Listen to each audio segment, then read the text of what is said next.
So the HERE framework, I hope it will transform AI from a technical issue into a leadership responsibility.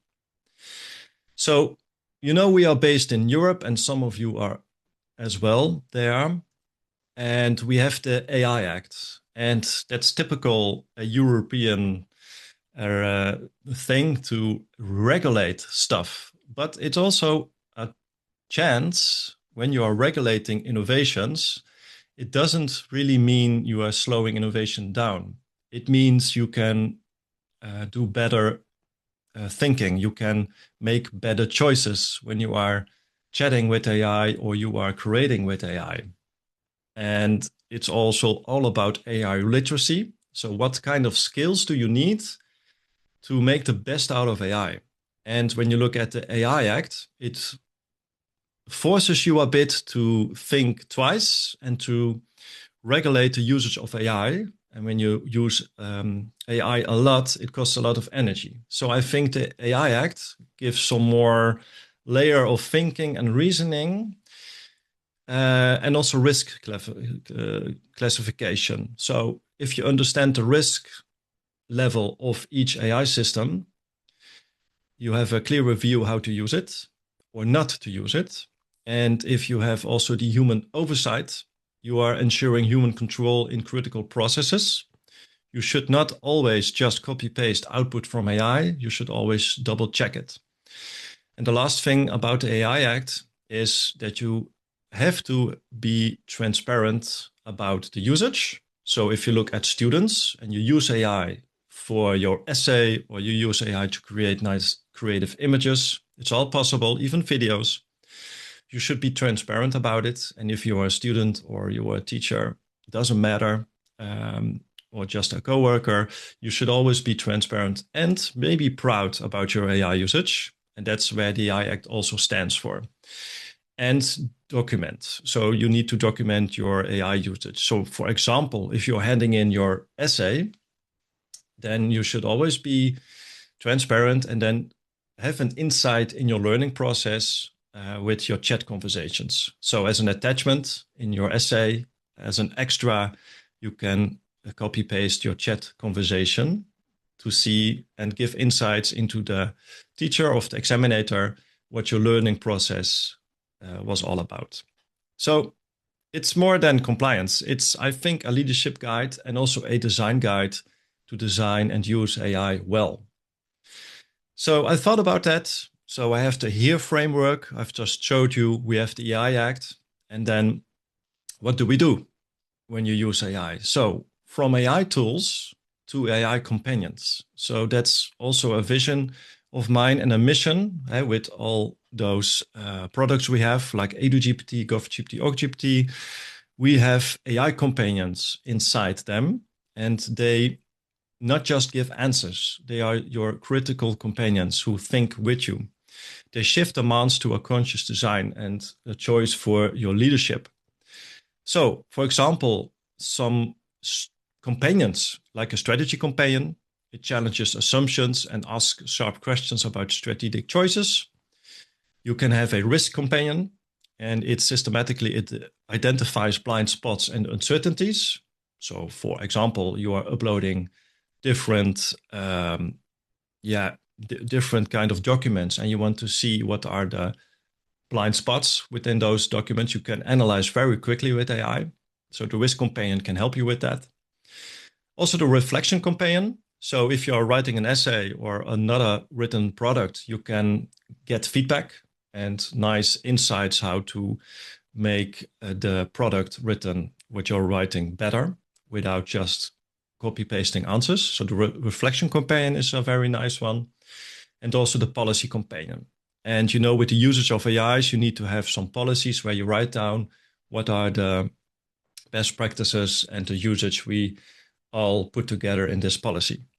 So instead of asking AI to decide to us, we design AI to think with us. And the companion are well prompted. They have a nice long prompt, and they are feeded with documents in their knowledge base. So then you have a very powerful AI companion. So when you look at the leadership, 3 directions to take action is map your AI systems by risk level. So if you're at a company or a school or university, classify each system by impact and oversight requirements. Define explicit human oversight roles. Who takes responsibility when AI is involved in decision making? And design AI interactions that stimulate reasoning.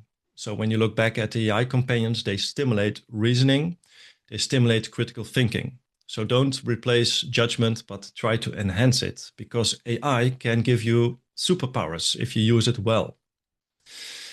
Responsible leadership in the age of AI means, in my point of view, that we are designing systems where AI never replaces responsibility. And that should be, the responsibility is taken by humans. And this insights formed the basis for a book, as I mentioned before, and it will be published in English as well. So I think with this story, that's about it. And the responsible leadership in the age of AI is then not about adopting technology faster. It's about designing the system that we are human in the loop. Human judgment remains control and central. Yeah, and I'm looking forward about your thoughts and questions and reflections. Thank you. Thank you very much, Pascal. Amazing presentation. In a few moments, Temitope will be coming up with his reflections. But just to let you know, if you are in the audience, you actually can ask a question. We have the Q&A button, as you would see at the bottom of the screen. And some people already have been sending in questions. I see a question from Giri Matona, and we will answer that question after Temitope's reflection. So if you have a question, please type it in the Q&A box. It will be quicker in the Q&A box rather than the chat box, so that we can focus on a particular place. Temitope, over to you, your reflections. Okay, thank you very much, Doctor. Okay, and thank you, Pascal, for the presentation. Very insightful presentation there. A few reflections from my end, and also considering experience in the industry regarding the adoption of AI. A lot of the businesses that we've engaged with are very curious about the concept of AI. Everyone wants to leverage AI. It's beyond the buzzword now for most businesses. It's about how do I, govern, and how do I implement AI. And I think a lot of the things you spoke about, Pascal, is speaking more to the responsibility of effective governance, and which comes from a mindset shift, and a shift from automation to accountability, a shift from just adopting technology to conscious designs.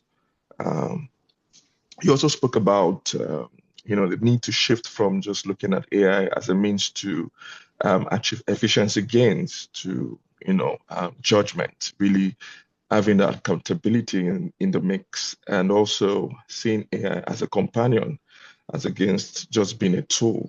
I think beyond it all, compliance being the minimal basis upon which you then begin to look at the responsibility that is demanded of the adoption of AI. So those are like the 5 major shifts I see, and I could pick from what you spoke about, really. And I think that's an important mindset shift, a paradigm shift for a lot of leaders, particularly those who sit on the board of organizations, to begin to understand just beyond the efficiency and the productivity gains that you get from AI, what are the responsibility of different levels of leadership within the organization to ensure that AI is adopted appropriately. So those responsibilities were well spelled out, and I think those are important things for leaders across different layers within the organization to begin to consider. For me also, I think other reflections I would take from this is, what questions you'll be asking as a leader. I think beyond just say, can AI do this? The question should be, should AI do this? I think also as individual adopters of AI, it's also important that we begin to, ask ourselves questions when we use the tool AI, or we leverage the technology AI. Should AI do this for me, right? For most organizations that we design systems for, we usually would recommend that beyond just trying to make create a closed loop system where AI is making the decision. You should, at best, have a human in the loop, like you had mentioned, where there's a form of accountability and ownership of who is making the final call regarding very sensitive and very high-risk actions. So when you get the AI to learn from your data, and it's important to have quality data, actually, and also to ensure that you ring fence your data as much as possible. And you had mentioned that we should have a risk-based approach to the adoption of AI. So that leads me to the point that responsible leadership today, I would say mindful AI adoption. Be mindful of how you leverage AI, and let's ensure that there's some sort of accountability in the adoption, in the use of AI, and where you set up recommendation engines over decision engines. Recommendation engines will give you recommendations that a human needs to leverage to make an informed decision, as against allowing AI to both recommend and also take action, right? So very insightful, an important topic, particularly for those who sit at the governance layer of the organization. I think all of this mindfulness needs to begin to influence the principles, the policies that govern the design and the implementation of AI in our environment.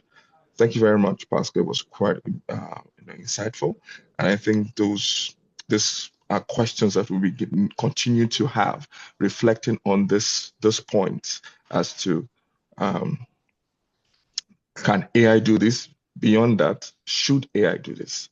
Those are the kind of questions I want to leave you with. To say, anytime you come in contact with making a decision, or you get to a point where you need to make a decision regarding the adoption or the use of AI, the question you should be asking is, as against can AI do this? It should be, should AI do this? Thank you very much. Yeah. Thank you very much, Temitope, for your reflections. Much appreciated. I noticed that there were some questions that were already put in the Q&A box, but I just had a glitch on my system right now, and I can't seem to find those questions anymore. So if you had typed in questions before, could you be kind enough to resend your questions to the Q&A box, and I would read out your questions. The first one I have here.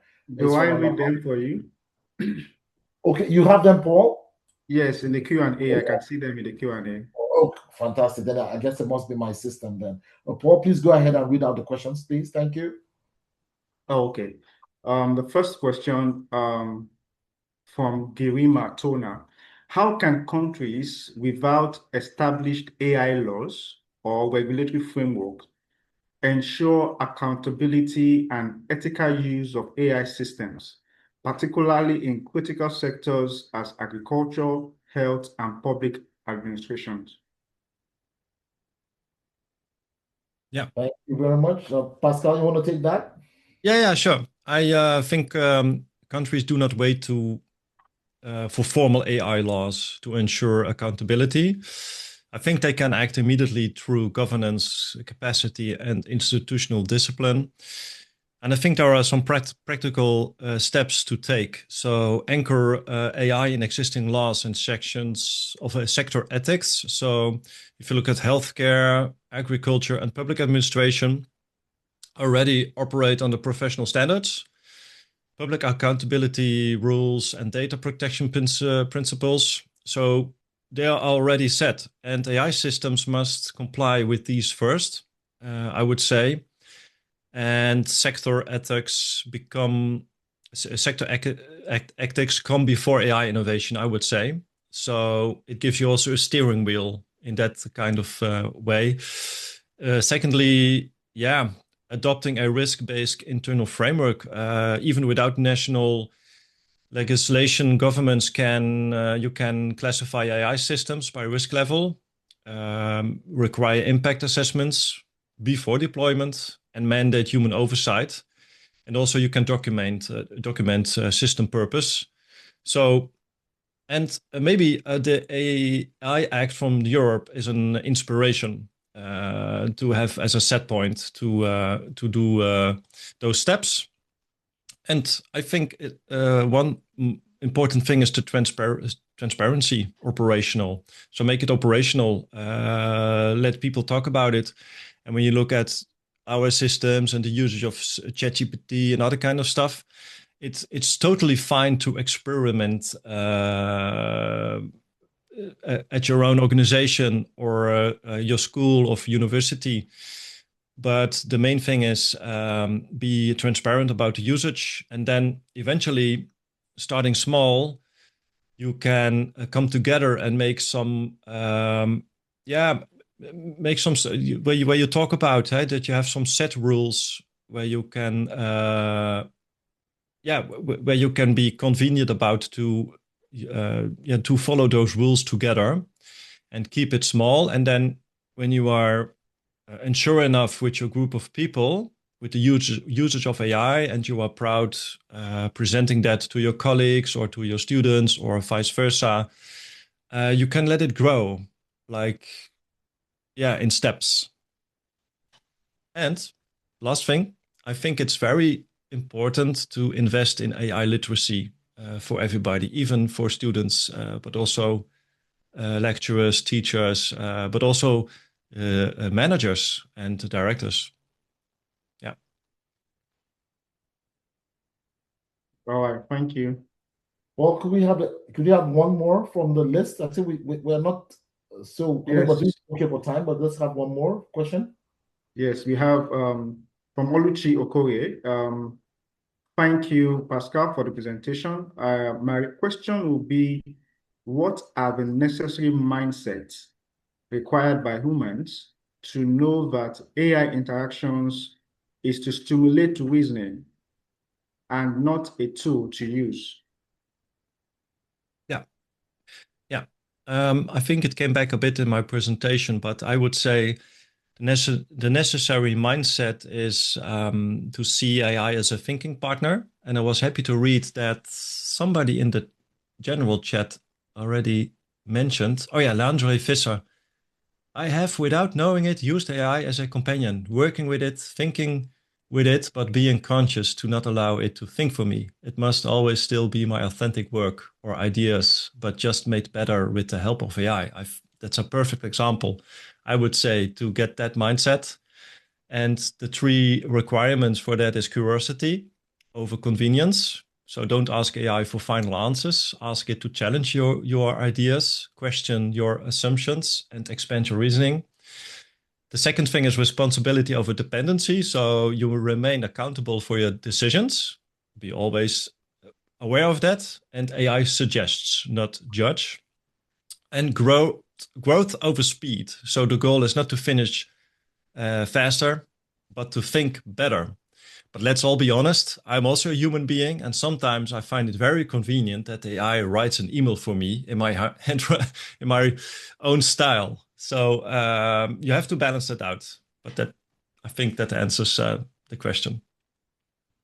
Thank you very much, Pascal. We have another question here, and this is anonymous. The person says the acceptance of AI usage in academic writing, especially in research, where the stand of global leadership, what is the stand of global leadership in terms of policy harmonization to accommodate AI in our higher learning institutions? So how do we deal with that? Because you're in education as well. So what's your stand there? Well, I would say globally there's no full policy harmonization yet, maybe never, but that's not a problem. Most international bodies and universities are moving toward a responsible integration model. I think they will not ban it because they cannot ban it, because you will get AI, shadow AI, we call it. So the general direction of global leadership should be, I think, transparency over prohibition. So researchers must disclose how AI was used, editing, structuring, data analysis, and be proud about it. No problem. Human accountability, that should remain central. So AI cannot be listed as an author. The human researcher is fully responsible for accuracy, originality, and integrity. Those are also written down somewhere as the best practices, I would say. Academic integrity frameworks are being updated. So institutions are revising plagiarism policies, citation standards, and research ethics guidelines to explicitly address AI use. I think that's a good point. Transparency, you know. And the last thing is a risk-based government. So higher risk uses such as data fabrication or automated literacy generation are treated more strictly. Yeah. So, you know, the organizations like UNESCO or OECD and many research councils advocate ethical, transparent, and human-led AI use. Yeah. Thank you. Temitope, this question is for you. I'm going to direct this one to you. This one's from Ijeoma Chinyere and Imam. How best can one use AI but not allow it to take over thinking and other aspects of human behavior? Temitope? Okay, thank you. I think also Pascal mentioned it slightly in his last response. I think it should be more, you should see it as an accelerator, basically to help you from the judgment perspective, to say it doesn't deny you of that thinking faculty. You would bring your expertise to lay down the approach, bring your own ingenuity into the subject or the topic, and then you leverage AI to refine it. That way, you are leveraging it for judgment call to support or to aid you in making the right judgment, but not to make the decision on your behalf or take away the thinking process. So what I would advise is, don't just be curious. Don't just leverage it for convenience or for speed, but let it be a companion, a co-creator, a co-decision maker with you. So that companionship or that co-creation concept, it's what you should principle is what you should live by. For me, that would be my answer to that question. I hope it was able to help. Thank you, Temitope, to let AI be a companion rather than your brain. Pascal, this other question I'll direct to you. This is a question from Joop van Nero. Joop is asking, Pascal, which disruptions you already noticed in business and education with great impact on profits or employment? Yeah, very good question. You know, I drive a motorcycle and I drive the whole country in Netherlands. And I give AI literacy trainings with the train-the-trainer effect. And I see a lot of stuff happening. So not only I'm there giving training to schools or universities, but also to businesses. And I see a lot of the same stuff happening. But in business, I already see automation of knowledge work. So marketing, copy, reports, coding, customer support, reducing demand for junior roles. That's a big thing.